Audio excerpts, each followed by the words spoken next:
Digital മാർക്കറ്റിങ്ങിൽ best choice C D തന്നെയാണെന്ന്. ഒരുപാട് മുൻവിധികളുണ്ടായിരുന്നു ഡിജിറ്റൽ മാർക്കറ്റിനെ പറ്റി, പക്ഷേ സി ഡിയിലെത്തിയപ്പോൾ എല്ലാം മാറി. SEO പറ്റിയായിരുന്നു ഏറ്റവും കൂടുതൽ ഒരു ഡൗട്ട് ഉണ്ടായിരുന്നത്, എന്നെക്കൊണ്ട് പറ്റുമോ എന്നുള്ള കാര്യത്തിൽ. ഞാൻ പഠിച്ച് കഴിഞ്ഞ് ഒരു 6 മാസം ഞാൻ ബ്രേക്ക് എടുത്തിരുന്നു. ഒപ്പം തന്നെ ഞാൻ ഫ്രീലാൻസ് ചെയ്തിരുന്നു, ഡിസൈനിങ് ചെയ്തിരുന്നു, പിന്നെ വീഡിയോ എഡിറ്റിംഗ് ചെയ്തിരുന്നു, ഫോട്ടോഗ്രാഫി ചെയ്തിരുന്നു, വീഡിയോഗ്രാഫി ചെയ്തിരുന്നു.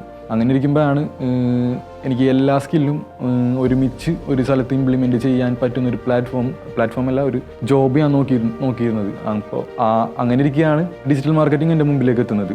പിന്നെ ഞാൻ ഇൻസ്റ്റിറ്റ്യൂഷൻസിനായുള്ള തിരച്ചിലായി.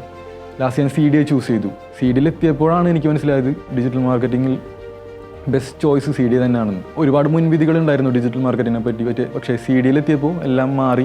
SEO പറ്റിയായിരുന്നു ഏറ്റവും കൂടുതൽ ഒരു ഡൗട്ട് ഉണ്ടായിരുന്നത്, എന്നെക്കൊണ്ട് പറ്റുമോ എന്നുള്ള കാര്യത്തിൽ. പക്ഷേ കൂടുതൽ അറിഞ്ഞു വന്നപ്പോൾ SEO എനിക്ക് ഏറ്റവും സിമ്പിളായിട്ട് തോന്നി. SEO ഒരു ഗെയിമായിട്ട് എനിക്ക് എടുക്കാൻ പറ്റി. ഇപ്പോൾ ഞാൻ ബെസ്റ്റ് ഡിജിറ്റൽ മാർക്കറ്റിംഗ് തൃശ്ശൂർ എന്ന കീവേഡിൽ വർക്ക് ചെയ്തുകൊണ്ടിരിക്കുകയാണ്. സൂണർ ഞാനത് ഫസ്റ്റ് റാങ്കിലേക്ക് എത്തിക്കുന്നതിന് 100% ഉറപ്പുണ്ട്. അതിനുള്ള കോൺഫിഡൻസും ഉണ്ട്. ആ കോൺഫിഡൻസ് തന്നത് CDA അക്കാഡമിയാണ്. And thanks to CDA.